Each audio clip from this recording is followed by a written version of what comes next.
I had to attend a company-mandated seminar on positivity today, and as a result, I got a driving need to get viciously mad at something. Thankfully, Marvel's got my back. That's right, Mark Guggenheim is here to take us all the way into yet another multi-part story arc that we're just going to have all kinds of fun with. You know it. After all the fun we had with Mojo Worldwide, all 752 episodes of it, now we're heading to the negative zone. Now, if you don't know why we're heading to the negative zone, you wouldn't tell from this cover. We have what looks like one of, not the worst X-Men costume designs ever, but you're getting close. We have old man Wolverine here. We know you're old. We get it. You don't have to look that old. Storm, not Wolverine. Colossus, that's Armor, as you can figure out kind of by the internals. And don't ask me who that guy is. My guess is his name is Baldo Man. His power is to focus light off of his head to blind people. We're going to go with that, because whatever's going to happen in this panel, of this cover, in the next one, still won't tell us what he does. If you've read any of the preview for this issue off of wherever it's come on, we'll breeze through this part. This is some media chick who doesn't like mutants. Can't imagine why. They blow everything up, but that's her, not me. I happen to like the X-Men. Kind of a bringing back of the anti-mutant hysteria from, oh god, like 20 years ago? And previous, from back when X-Men was, not a metaphor, but kind of like a mirror of U.S. civil rights issues. They sneak in here and accost her in the middle of the night, which is a great way to show someone not to be afraid of mutants. If you want someone to not be afraid of you, show up heavily armed, hold someone over your head and make threats. Great job, Kitty. You know, I liked you as leader, I really did. But this doesn't help your cause. They're on some TV show. There's going to come a moment when you screw up, revealed for the bigot you are. I'm not a bigot and I resent any implication to the contrary. Now, there's a mutant deportation bill going on through the U.S. system. It's never really... It's not brought up in, I think, any of the other books at all. I don't think so. I'm fairly current on Generation X. As some of the other ones, I don't think it's even been mentioned in any other ones. So if you're going to do something like this, it kind of has to show up in other books. You know, given that the U.S. exists in all the different comics.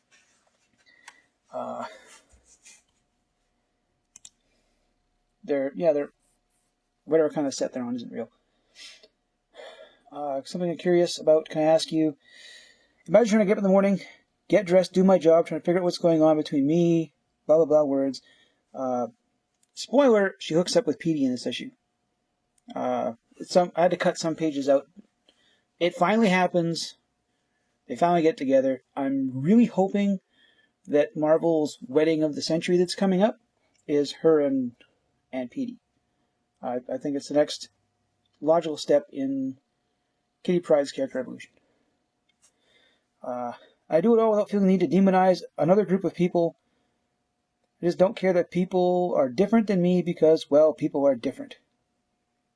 What is so broken inside you, people like you, to target anyone who's different? Now, provided you don't live under a stone, and I've had to put up with, what, the last... How many bloody years of American policy on immigration? This is kind of like a standard line, right? Multiple idiots have tried to say, "Oh, we'll just deport everybody. We'll deport everybody," and you're like, "Well, logistically, you can't. you just can't. It's not a you can't deport that many people at once. You don't have the resources for it." But if you are against things like, you know, the moment you say you're against immigration, you become the bad guy. You just do, even if you're doing it for things like, we already can't help the people we have here, we can't bring more in. None of those arguments make any... You make the best arguments you want, you're still up against this. You are automatically the bad guy. Marvel is a grown-up enough company, they should be able to address a topic like this in a slightly more mature manner. However, they've given it to Mark Guggenheim. Can't write his ass out of a friggin' white paper bag. We skip a couple pages. We're Central Park out in front of the newly moved XMansion, and we have the, I hate to say it, but at this point it's cliche.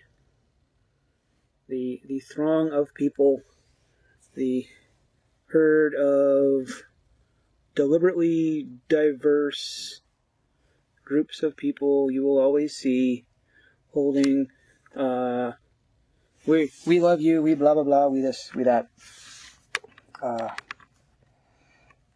It's cliche. It's overdone. It needs to... it needs to be applied more sparingly.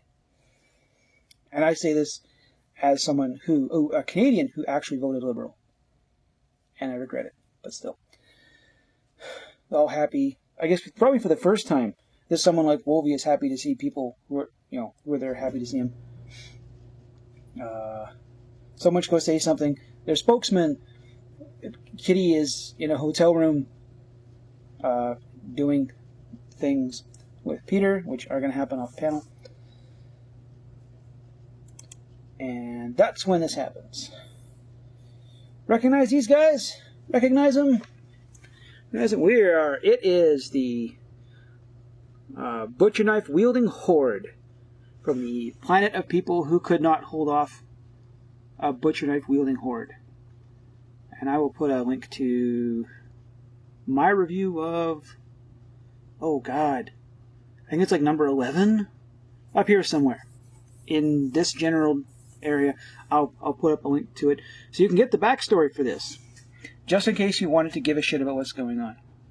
We have extraterrestrial activity. Yeah, okay, sounds about right. Now, the cover says the negative zone. Extraterrestrial would still be in our neighborhood. And we don't know if the ship's intentions are hostile, and they're trying to chase everyone out.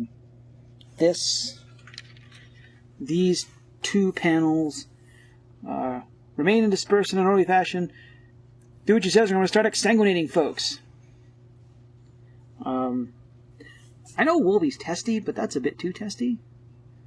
And these panels seem to be here just to pad out the issue. To make sure that the cliffhanger doesn't happen until the end of the issue. And then it's one example of just more bad pacing by Mike Gugg. Alpha Flight's coming out to get shot down. Now, I want you to look at this atrocity of a spaceship design. We have organic flowing lines and then guns just bolted on, as though someone, was checking out someone else's ideas of what spaceships should look like. That's a terrible looking spaceship. There's no reason for it to look all techno-organically and yet have bolted on guns that feature actual bolts. Like that. I know in space nothing has to be aerodynamic because there's really no resistance, but that's atrocious design. Show up. Their weapons are primitive. A sustained attack carries the potential for damage. So, we already know that this is a civilization that was almost brought to its knees by a bunch of guys with butcher knives. And they're actually threatened by Earth technology, which makes you wonder how they got this far to begin with. We can maintain the portal for 3 Kellegs, because we're speaking English, but let's use a made-up term for time. As opposed to, everything else is in English. They could just, you can put the little twips around there, translated from blah blah into 3 minutes, and that would be standard time blah blah. 3 pilots dead. Yeah. We showed them, didn't we? So finally, Kitty and Peter get the clothes on to get back. And yeah, it's like, show up, status. Words, our guys got killed. But this could have been status. That panel right here. This panel moves up. A far more interesting shot, which unfortunately we won't get because there's not enough X-Men around who can fly. Yet there are no Avengers showing up, or anyone else that can fly. No one else has shown up to figure out that this thing's just hovering in the sky. We had Avengers show up for the big Mojoverse. What's it? They're broadcasting some kind of crap, trying to contact someone. But who? Look, it's the what did I call her last time? The feminist socialist with a unconventional, or that defies conventional beauty norms. I can't take this civilization seriously. They almost got taken down by guys with butcher knives. Storm's not going to do squat. This thing flies through space. What are you going to do with lightning bolts? What are you going to do with lightning bolts, Storm? Rachel flies up. I'm not sure. She's not sure what they're doing, which means she can't contact anyone inside. But it seems like the first thing she would do. We have the logical boarding party right there, except I have to imagine that Kurt would put them all straight inside. Or Kitty would bring them all straight inside. So we're setting this up for something to happen. Like, why Wolvie would have to cut his way in? You'd pick, like, go after one of the guns. Or something that looks like an obvious airlock. Nope, they're going to chew through the hull. Kitty zips in. Kurt teleports in. I don't know where he went from here to there. Because if it's instantaneous and she dropped through, he would already be there. Got a hole in the hull. And this had better play into something in the future. Because they breached the hull here and to do something. We have visual with the word green ugly thing. Kitty asks what's going on. We don't know how heavily armed they are. Look! You see those? You see what that is right there? That's a gun. These people had guns the whole time. They had guns the whole time. And their civilization was being overrun by guys with butcher knives. I cannot stress that strongly enough. That instead of just shooting the guys with the butcher knives, they tried to hit them with laser tonfas, which didn't work. Wolvie falls off the side of the ship. You know he's going to be safe. You know for a fact that not Wolverine is going to be safe. He's goddamn indestructible. Rachel comes down to rescue him and gets shot. Probably just to get Rachel out of the picture for a minute. Drives her straight into the ground. Most of her costume survives. Strong-ass costume. Wolvie comes to a graceful landing in the roof. You have that imagery. That fucking imagery. Why make up your own bad guys? I'm fairly certain the Starship Design is stolen from somewhere too. I just haven't found it yet. Lord effing her name is right there. They come down and land and proceed to completely F up the XMansion. It doesn't really telegraph well what happened, but this came through right there for dramatic effect. And we get a wonderful view of incongruous Starship Design. Everything... It's big flowing lines and flowing lines and flowing lines and organic shapes and guns. I had to point out they have guns. The socialist bad guys with the butcher knives had to hide somewhere. And a spaceship like this had guns. And nobody did anything. Their civilization deserved to fall.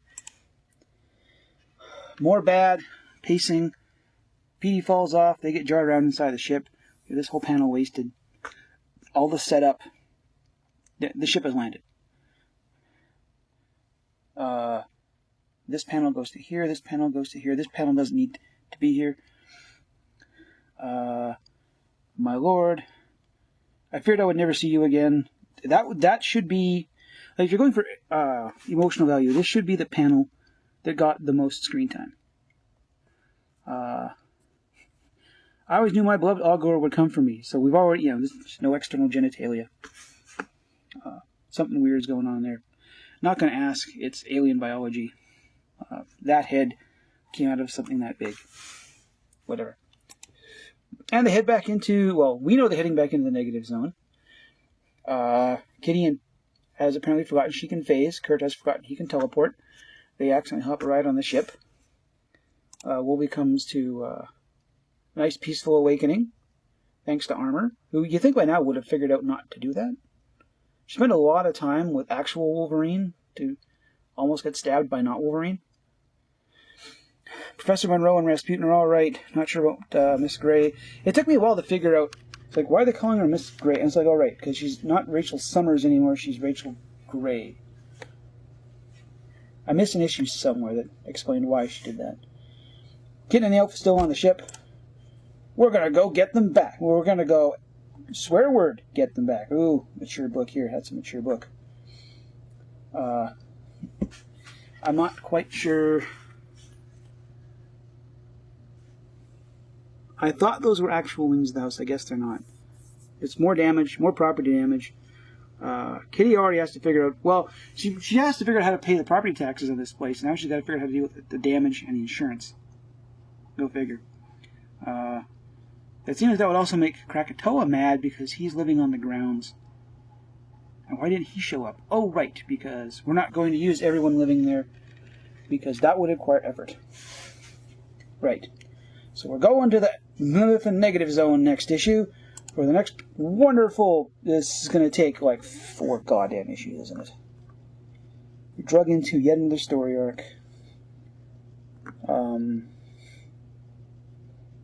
I remember when I used to love the X-Men. I really do. Mark Guggenheim, you are making me despise the thing I used to love. On that, this has been another issue of The Great Canadian Neckbeard. If there's something you'd like to hear a drunken Canadian get mad about, feel free to leave me a message. I will see you for the next thing I get mad at, which might be The Savage Dragon, number 200 and whatever. I haven't read The Savage Dragon in probably 15 to 20 years, and I seem to remember it looking better than it does, but that must be nostalgic levels. We'll find out then. I'll see you later.